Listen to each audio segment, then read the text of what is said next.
YouTube channel Umar Farooq Umar official के नाज़रीन अस्सलाम वालेकुम वरहमतुल्लाहि वबरकातुहू। मोहतरम नाज़रीन, आज हम दाना फ़कीर और बादशाह की कहानी आपके सामने रखने जा रहे हैं। एक फ़कीर जहाँ जाता बस यही सदा लगाता, 3 बातें सुन लो और हर बात का मुआवजा 100 रुपए दे दो। कोई भी इस सदा पर कान न धरता था। तंग आकर फ़कीर दरिया की तरफ निकल गया। वो किनारे किनारे चलता जाता और बड़बड़ाता और बड़बड़ाते हुए लोगों को कोसता जाता था। इत्तेफाक की बात है, वक्त का बादशाह भी सैर के लिए वहाँ आया हुआ था। उसने फ़कीर को कोसते सुना तो उसे बुलाकर वजह पूछी। फ़कीर ने अपना तारुफ कराते हुए कहा, मैं तका हारा चंदारा बदनसीब हूँ जिसने कीमती सौदा सस्ते दामों फरोख्त करने की कोशिश की, मगर किसी ने भी मेरी न सुनी। बादशाह बोला, फ़कीर अब कहो, मैं तुम्हारी शर्त मंजूर करता हूँ। फ़कीर खुशी खुशी तैयार हो गया। इसके बाद फ़कीर ने 3 बातें सुनाई।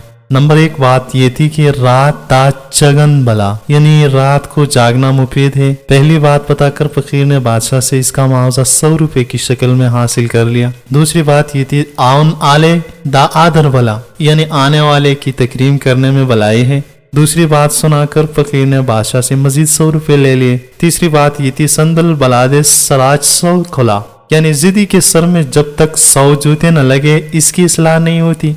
इस तरह फ़कीर ने आखिरी बात के उस 100 रुपए भी लिए और चलता बना। वजीर ने अर्ज किया, बादशाह सलामत, ये तो आम बातें थी, आपने खामखा फ़कीर को इतनी अहमियत दी। बादशाह ने कहा, बात को नहीं देखते, बात के अंजाम को देखते हैं।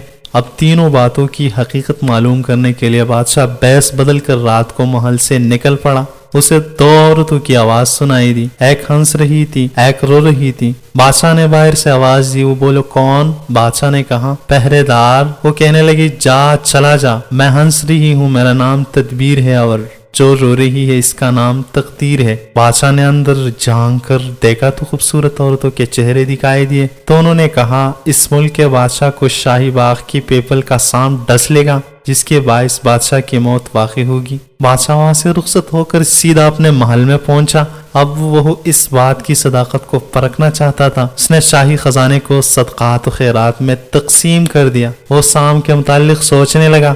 उसने पीपल से महल तक रास्ता बनाया और इस पर कपास बिछा दी।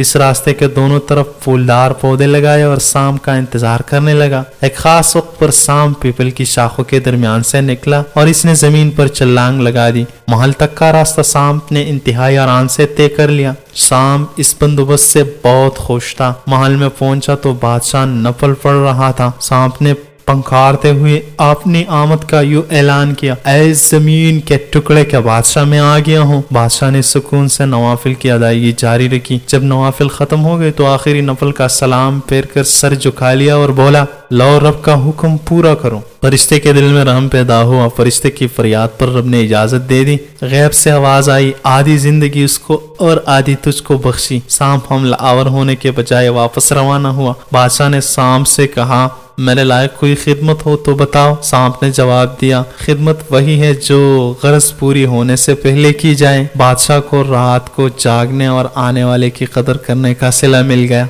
अब फकीर की तीसरी बात आजमाने का वक्त आ पहुंचा। दोपहर के वक्त बादशाह अपनी मलका के साथ 7वीं मंजिल पर बैठा था। नीचे शहर दिखाई दे रहा था। ये वो जमाना था जब जानवर भी इंसानों की तरह बोलते थे। एक रूठी हुई बैल ने छतरे से कहा, अगर तुम इस वक्त घास ले आओ तो मैं मान जाऊंगी। छतरे ने 3 छलांगे लगाई लेकिन कामयाब न हुआ। बैल घास के तकाजे पर मुसलसल अड़ी रही। छतरे ने पहले तो बहुत मेहनतें की कि घास को भूल जाओ, जो बावजूद कोशिश के नहीं हासिल हो रहा। तंग आकर छतरे ने अपनी जिल को झाड़ा चौड़ किया और फिर बैल को एक जोरदार टक्कर दे मारी। बस टक्कर का लगना था कि बैल ने दर्द से निडाल होकर सर झुका लिया और जिद तर्क कर दी। बादशाह ये मंजर देखकर हंस पड़ा। मलका ने हंसने की वजह से पूछी। बादशाह ने सिर्फ इस कदर जवाब दिया, इंसान बेहतर कूटी, दिल बेहतर कूटी। बादशाह ने कहा, कोई बात नहीं, जाने दो। मलका ने झंझलाकर ताश के पत्ते फेंक दिए और कहा, अगर कोई बात नहीं तो जाओ, फिर नहीं खेलती मैं ताश। मलका की हट टर्मी को देखकर बादशाह तेज में आ गया। उसने गुस्से की हालत में 100 मरतबा जूती मलका के सर में दे मारी। मलका बेहोश होकर गिर पड़ी। इस वाक़े के बाद मलका